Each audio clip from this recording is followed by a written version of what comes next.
Hey, everybody. Happy Wednesday. Happy Wednesday. And welcome to another episode of Food Worth Forking. I'm your host, Laura Williams, and welcome. I'm really excited to be here tonight, as usual. Tonight, it is you and me, and we're going to do this.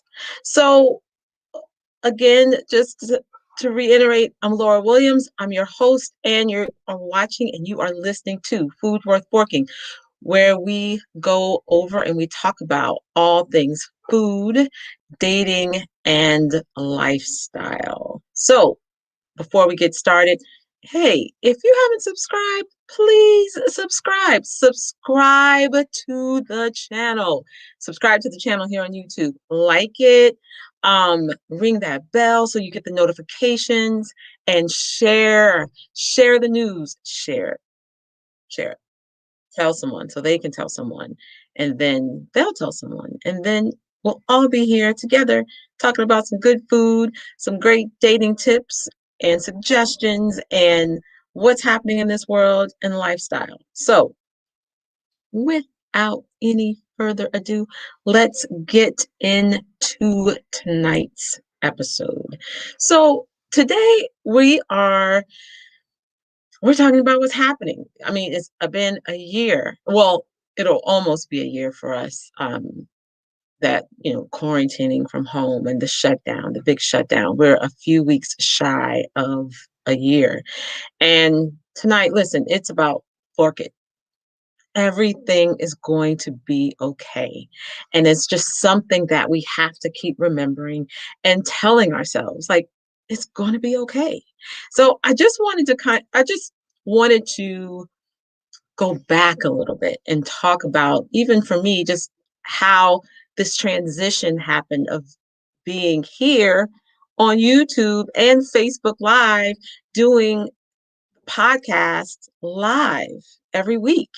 It definitely wasn't planned. And I was doing some shows live every once in a while, but definitely not every week. And, like everyone else, the pandemic shifted. It shifted us. We had to shift with it. Either you're going to do it or you're not going to do it. So it's real. It's a real thing. And listen, we may not be, or you may not be where you thought you would be or where you want to be. And I think the real thing is where we thought we were going to be.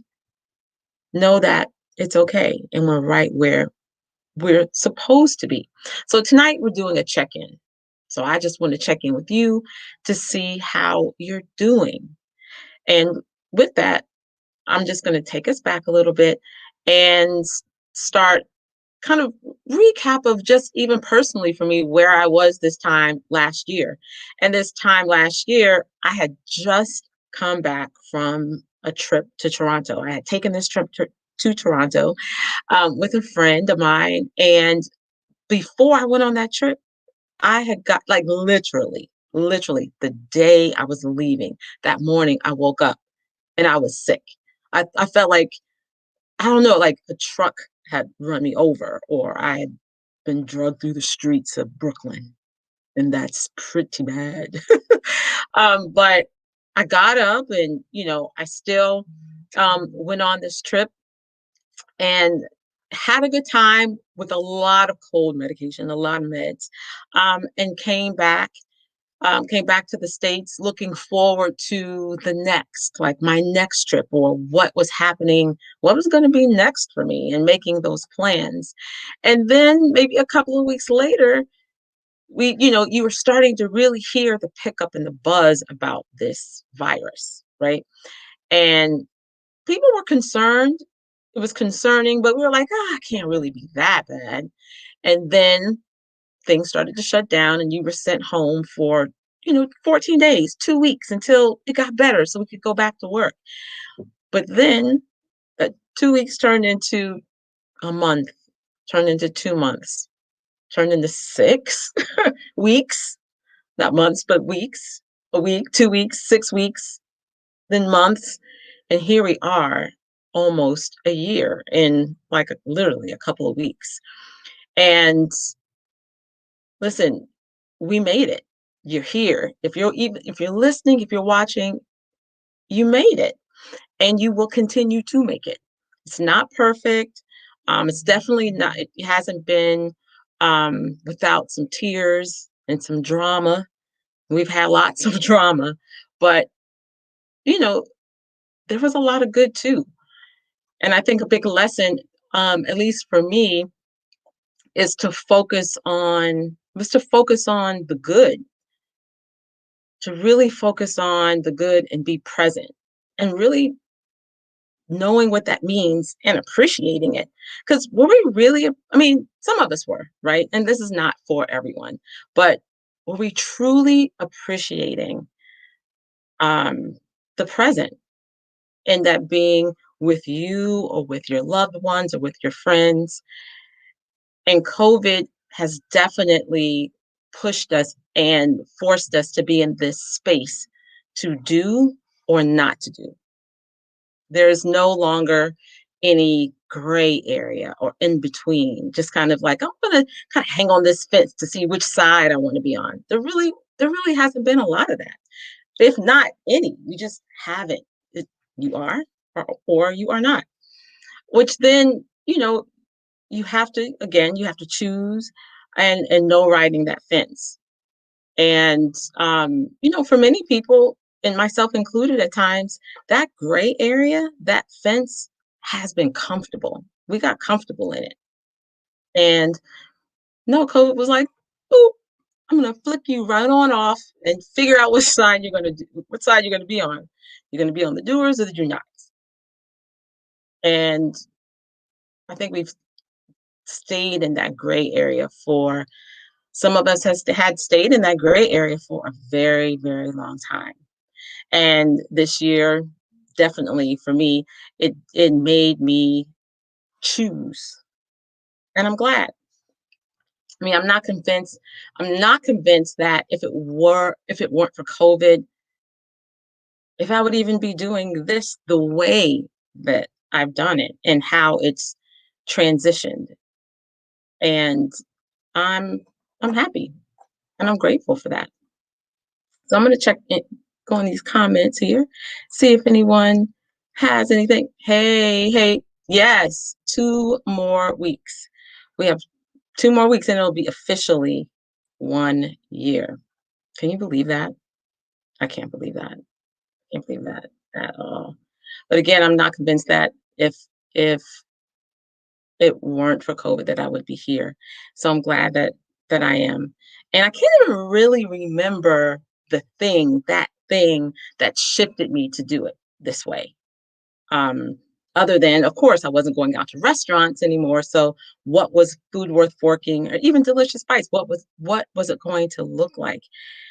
And I think from conversation that I had with another friend of mine who has a podcast, Shelly Nicole, as she had just started um, I think her podcast and her live show and other components to her platform and her brand.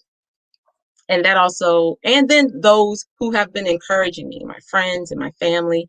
And I'm just really blessed to have some great people in my life. And even, you know what? Probably the thing that's even bigger, I got my mother. I got my mother to watch on YouTube. And she is not, you know, no shade, no shade, but the most tech savvy, and she's here. Hi, mom. She's probably watching. I hope you're feeling well. Um, but even got her to come on and hang out with us. The next step is to get her to start commenting. So, but those are things that things that have shifted. That people are doing things outside of their comfort zone. So, again, so much has happened. It's changed us. Um, we'll never be the same. We will never be the same. And sometimes we say that, and you're like, "Oh, yeah," but no, no, no, really, really, we will always remember this as the possibilities as we will possibly be going into taking this all the way out through this year, 2021. So 2 years of COVID and the transition of it. So, do we know what when people say, "I wanna go back to how things were, what they used to be," do we even know what that means anymore or what that looks like? Do we even remember? Some things, of course, yes, but it's just different.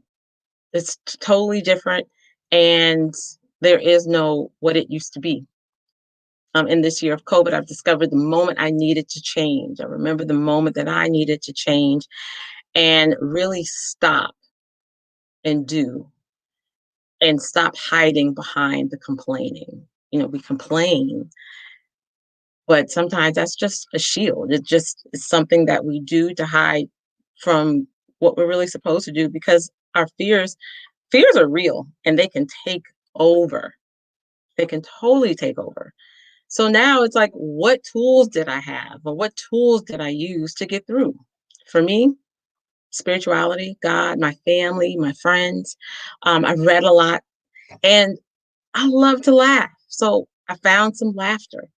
Laughter was a big part. You got to laugh because otherwise, I just don't want to cry every day. Nope, nope. And I choose not to do it. So find some laughter um, because there's plenty of tears and fear. And that's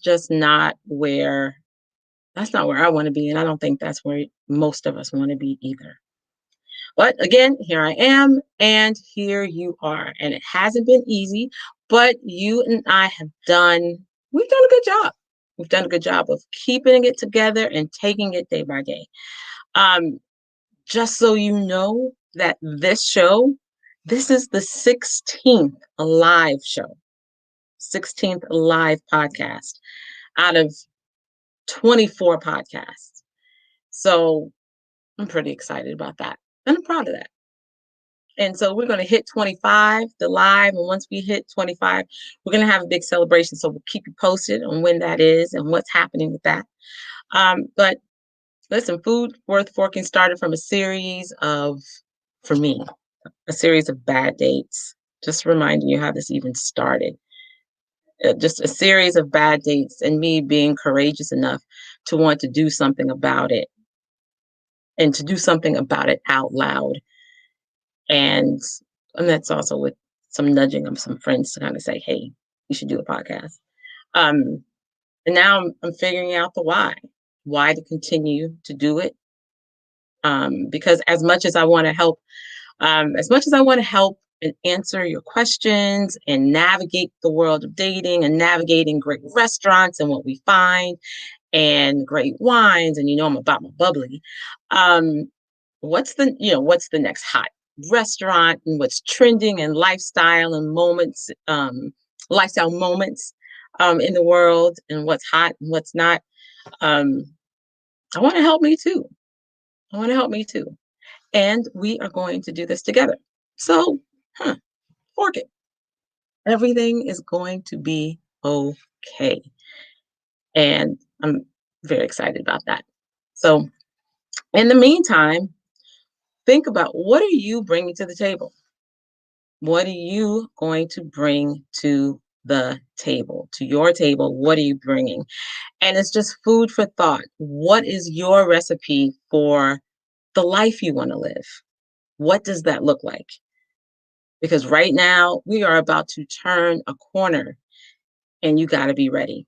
And Food Worth Forking is going to be ready. So we have some great things and great topics and great guests coming up for the rest of this month and in April that I hope you enjoy because we're going to have a lot of fun.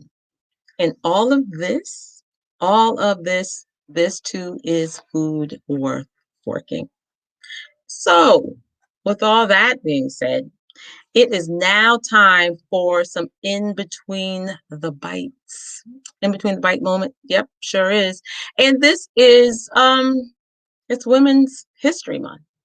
And so I want to share with you this woman. I've talked about her before, and I've probably talked about her more and maybe some of my posts or something like that. But she is a pioneer in the food industry, the culinary world.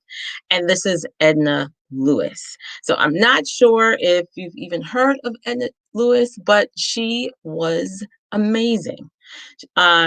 She was the granddaughter of freed slaves and grew up to be a great chef, culinary ambassador, and caretaker of genuine Southern cooking. She inspired a generation of young chefs and ensured that the traditional folkways of the South would not be forgotten.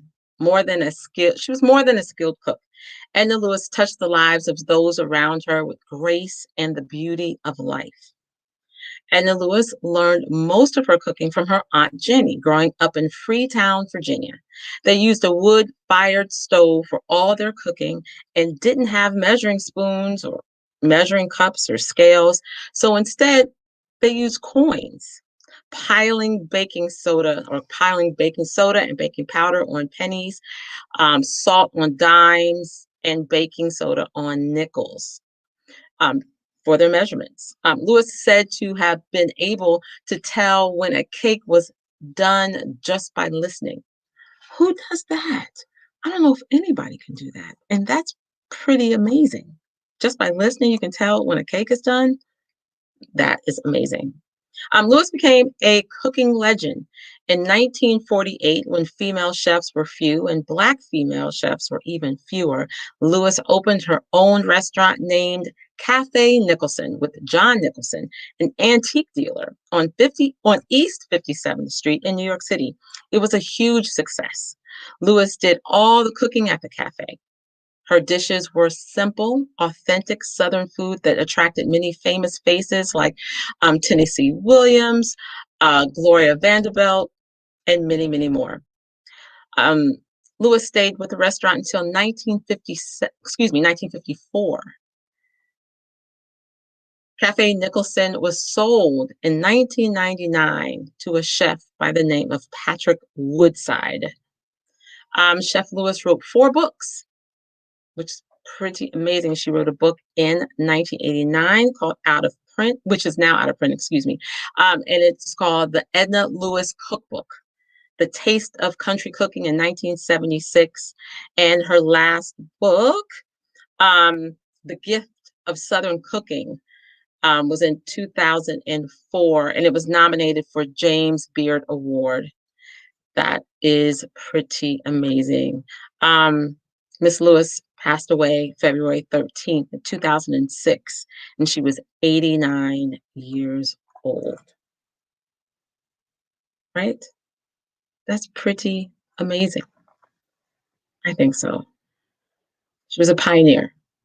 And you know another thing, a great thing about this in between the bike moment, not just Edna Lewis, people I've discovered, things I've talked about, or things that I've discovered. The next person or persons, let me tell y'all something right here. Last week, Jason hit me to this, and I was like, oh, okay, I'll listen, I'll see, I'll check it out. And now I'm obsessed and only have listened to one song. Do you guys know about Silk Sonic? Silk Sonic, Bruno Mars, and Anderson .Paak? Listen, if you have not heard, and if you have not heard the song, I need you to find out. I need you to get with it because it is amazing. Amazing. I mean, I was so I was so floored by it because I had thought maybe a couple of weeks prior that I had been listening to a lot of old school, old school music, like 80s, 90s, early 2000. And I said, you know what? I wish that there was something out right now that was really like R&B and had some lyrics that were, a little more rich in content. Um, and they gave it. And I was so surprised. Has anybody else heard it? Old school music? Verna, you heard it? Because the song is awesome. It is so good. Um,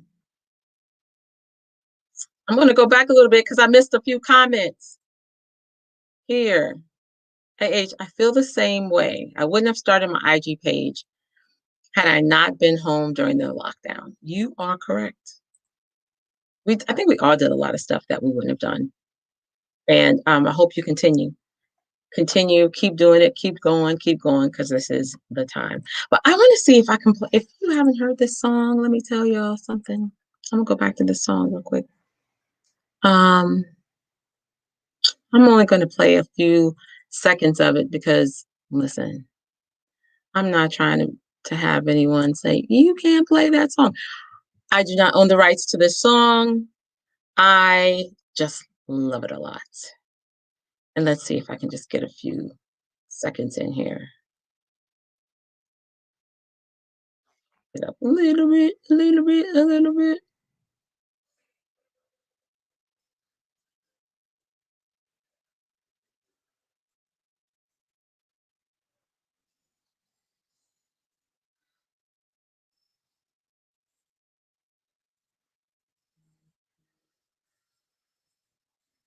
Hey, how are you coming up there?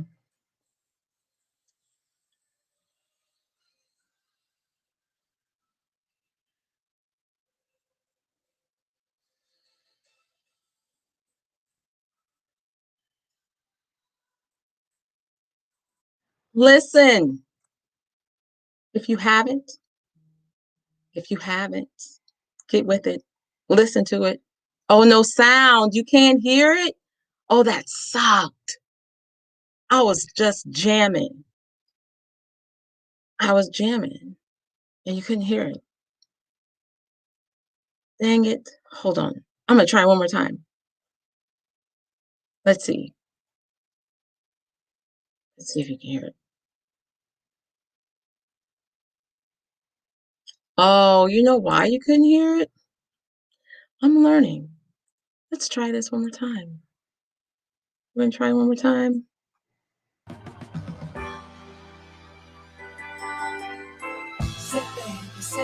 Say baby, what you doing? What you doing? Where you at? Where you at? Oh, you got plans. You got plans. Don't say that. Shut your trap. I'm sipping wine. Sip. In a robe. I look too good. Can you hear it now? My house clean. My pool warm. Just shake. Smooth like a newborn. We should be dancing. Nice. Romancing in the east wing and the west wing of this mansion. What's happening? I am playing no games. Every word that I say is coming straight from the heart. So if you're trying to lay in these arms, I'ma leave the door open. I'ma leave the door open. I'ma leave the door open, girl. Hey.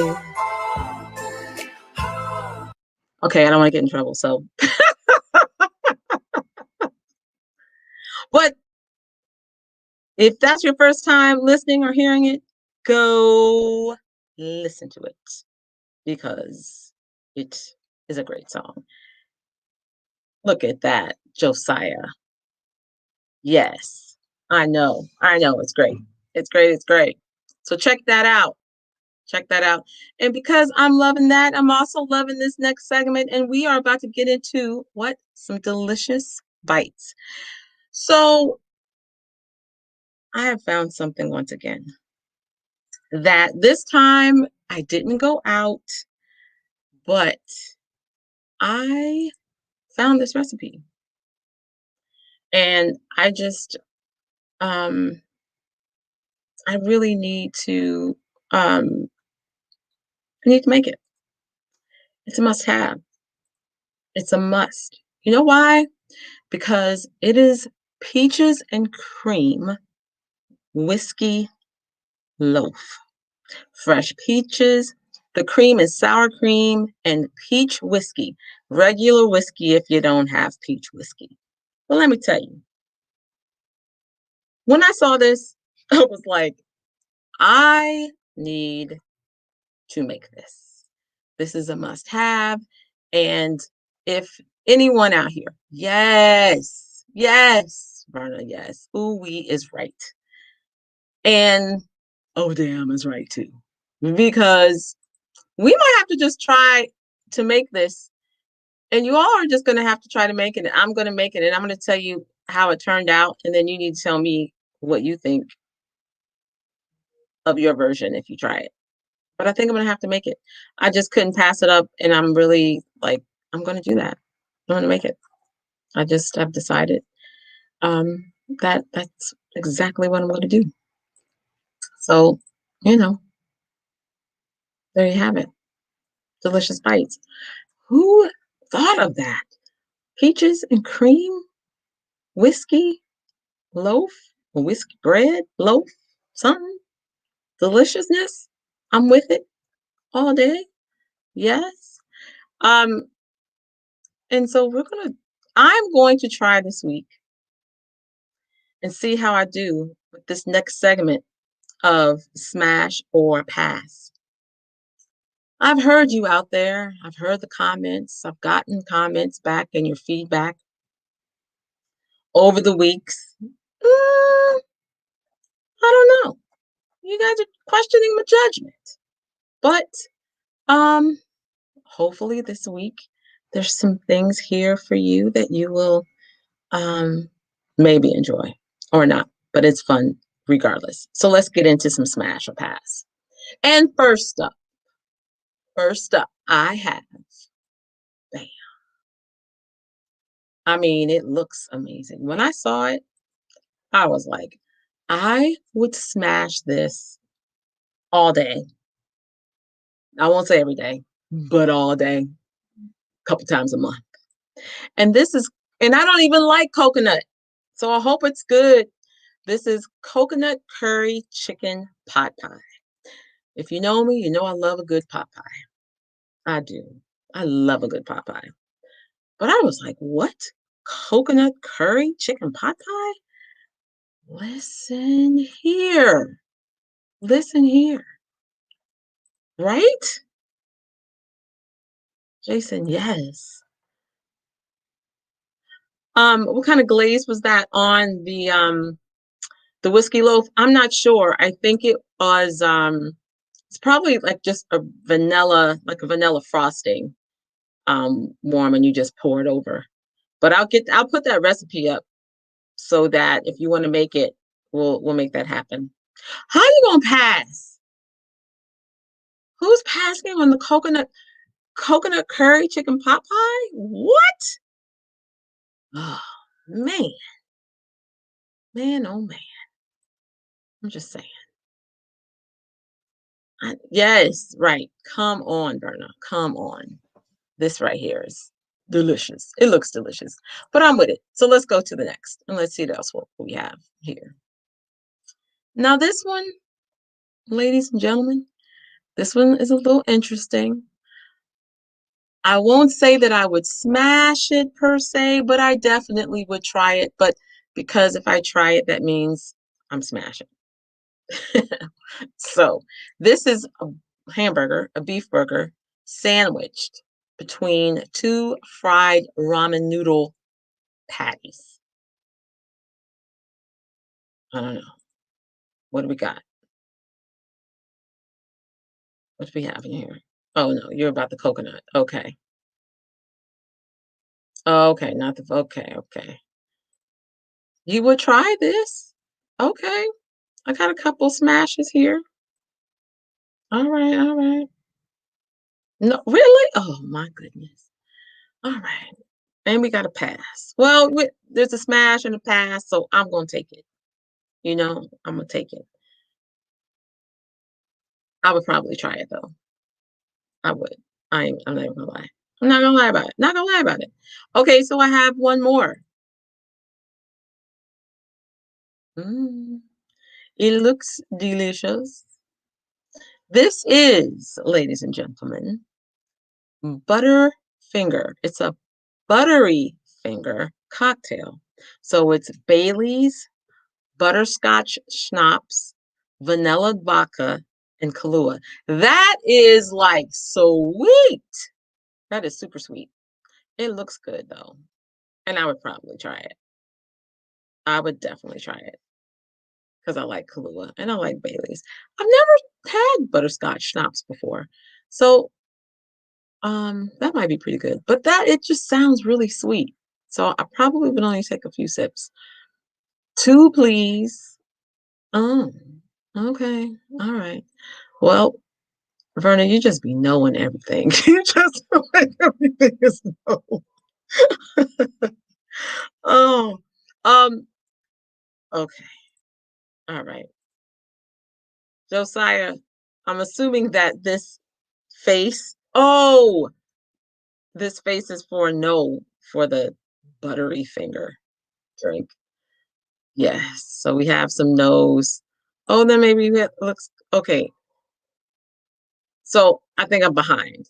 So maybe it was no for the ramen noodle burger. That's probably really what it was. And this drink here, yes. Okay. Totally get it. Got it. Got it. Oh, smash when I start drinking again. Okay. Okay, we'll take that one. We'll take that. Good. Good, good. All right, people. This works. This works. Okay.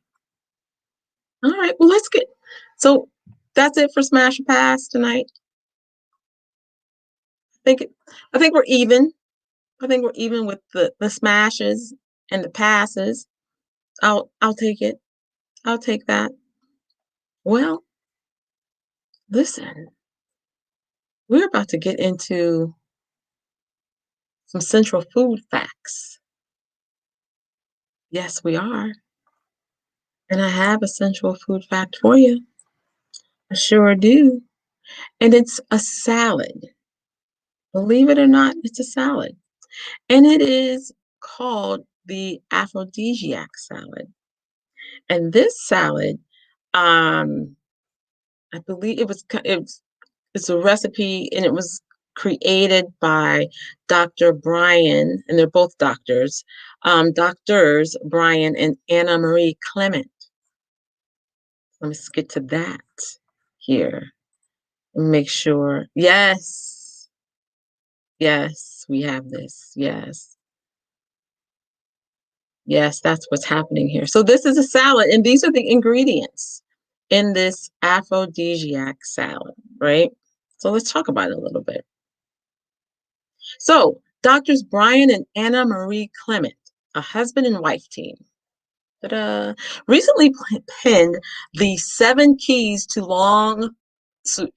lifelong sexual vitality, a book. It's a book that, among other things, explores various simple ways we can alter our diets and lifestyles to better maintain and satisfy our sex lives. In this book, they describe what they call the aphrodisiac salad, and that is what you are seeing. Now, I will have to say the salad, I couldn't find a picture of the salad, but this is the closest salad that I could find that had apricots in it because I've never had apricots in a salad. But this is the closest I could find, and this is what we're rocking with tonight. So, in it, they describe that they call this the aphrodisiac salad and assures readers that it's as desirable as its name. I was like, oh, okay. So if you want something that's all natural, good for you, and good for sex, try this aphrodisiac salad. Or, as the Clemens like to call it, the sex salad. Well, listen here. This concoction contains or includes ingredients whose nutrients contain some of the most powerful libido enhancers. Okay. So we have super greens like mustard greens, spinach, baby kale, and pea greens, chopped scallions, dried apricot, avocado, zucchini, broccoli, and pumpkin seeds. And then there's a dressing of lemon juice, garlic, and um, I've never heard of. Has anybody heard of herbs de Provence? I've never heard of that. Fresh basil, a pinch of cayenne pepper, and extra virgin olive oil. And that is the Aphrodisiac Salad, and that is our sensual food fact this week. What y'all think? What do you think about it? Anything?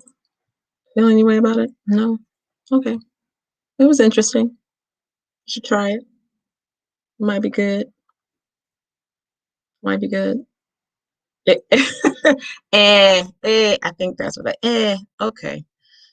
You all are not moved by that this week. That's fine. Hi, Heather. All right, ladies and gentlemen, we may have, it looks like we're wrapping up. We're wrapping this up. But before I wrap up tonight, I just want to talk about something real quick that um, is happening in New York, here in New York, in the Bronx. And this is just, an example, and this is an example of it and how it works. This list here on the left is for people to pick up food at certain times of the day, and they sign up and this is what they get. And this refrigerator is something that's happening in the Bronx right now, and it is called the Friendly Fridge, and it's called the Friendly Fridge, and it's in the Bronx. And their IG page is at the Friendly Fridge BX. And the Friendly Fridge is a refrigerator that's on, it's at 5977 Broadway and 242nd Street in the Bronx. So people that are hungry or, low on food or just really struggling through this pandemic, they can go to this refrigerator. And these are the photos that I pulled, but the area is much larger. So go check out their IG page. They also have a GoFundMe page where you can contribute so they can continue to pour into, there's a few refrigerators there that they fill up with food. And if you're hungry, you go, and you get what you need, which I think is just a wonderful contribution to the community. Great things, a great thing, excuse me, to do. Um, I contributed. If you can, do it. People are still struggling. We are really struggling out here. And for just to be out there, it's out there 24 hours a day, every day. So you have kids making sandwiches and people coming together and just filling these refrigerators up with food. And if you need it, you go get it. You go get it. Yeah, it is. It is pretty awesome. It really is. It's pretty awesome. So I appreciate that and appreciate the effort. So if you have the opportunity to contribute, um, please do. Please do that. Again, their IG page is at um, the Friendly Fridge BX on Instagram. And in their bio, there are links there, and you can contribute and find out about the program and find out what they're doing. They're doing a lot of great stuff. So listen, we have come to the end of the podcast. I want to say thank you. Thank you so much for listening. Thank you for supporting. Thank you for your encouragement and being here on this journey. I'm looking forward to what's coming up in the next few weeks, in the next months. And we have some great stuff coming up. We have some really, really cool stuff coming up. Hey, and please subscribe. Subscribe to the channel. Bring someone with you. Tell them to come on and follow us on IG, follow us on Facebook, Twitter, Pinterest. Now that we have an account, we're there. We're there on Pinterest. It's at Food Worth Forking. But hit that bell, subscribe, like, and continue to follow and support. I'll see you next week. And yeah, I hope everyone stays well. Continue to take good care of you and those around you. And listen, until we eat again, make it food worth working.